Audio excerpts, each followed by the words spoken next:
So ಇದು ನನ್ನ ಹಳೆ ಪ್ರೋಟೀನ್ ಶೇಕರು. ಇದನ್ನು ರಿಪ್ಲೇಸ್ ಮಾಡ್ತಾಯಿದ್ದೀನಿ, ಯಾಕಂದರೆ ಇದು ಪ್ಲಾಸ್ಟಿಕ್ನ ತುಂಬ ದಿನ ಯೂಸ್ ಮಾಡ್ಬಾರ್ದು. ಅದಕ್ಕೆ ಬ್ಲಿಂಕಿಟ್ಟಲ್ಲಿ ಹೊಸದು ಆರ್ಡ್ರ್ ಮಾಡಿದ್ದೀನಿ. ಇದು ಸ್ಟೀಲಿಂದು. ಅಷ್ಟು ಇದು ಯಾವುದು ಸ್ಲೋವಿಕ್. ಓಕೆ, ಸೊ ಇದು ಯಾವುದೇ ಪ್ರಮೋಷನ್ ಅಲ್ಲ. ನನ್ನ ಸಬ್ಸ್ಕ್ರೈಬರ್ ನೋಡಿದರೆ ಗೊತ್ತಾಗುತ್ತೆ ಇದು ಪ್ರಮೋಷನ್ ಅಲ್ಲ ಅಂತ. ಇದನ್ನ ಓಪನ್ ಮಾಡ್ತೀನಿ. ಸೊ ಓಪನ್ ಮಾಡೋದು ಸ್ವಲ್ಪ ಕಷ್ಟ ಆಗ್ತಿದೆ. 1 ಸೆಕೆಂಡು ಓಪನ್ ಮಾಡೋಣ. ನೋಡಿ, ಕವರಿಂಗ್ ಎಲ್ಲ ಚೆನ್ನಾಗಿದೆ.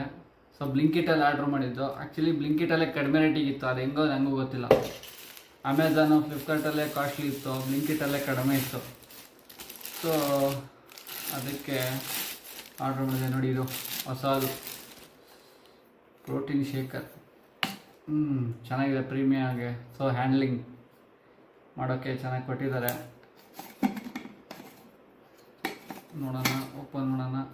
ನೋಡಿ, ತುಂಬ ವೈಡಾಗಿದೆ, ತೊಳೆಯೋಕ್ಕೆಲ್ಲ ಈಸಿ ಆಗುತ್ತೆ ಆ್ಯಕ್ಚುಲಿ. ಸೊ ಇದ್ರೊಳಗಡೆ ಇದು ಆಕ್ಸಿಜನ್ ಅಬ್ಸರ್ವರ್, ಇದು ಡೇಂಜರು ಬಿಸಾಕಿ. ಇದು ಸ್ಪ್ರಿಂಗ್, ಇದು ಪ್ರೋಟೀನ ಚೆನ್ನಾಗಿ ಕಲಸೋಕ್ಕೆ. ಓಕೆ.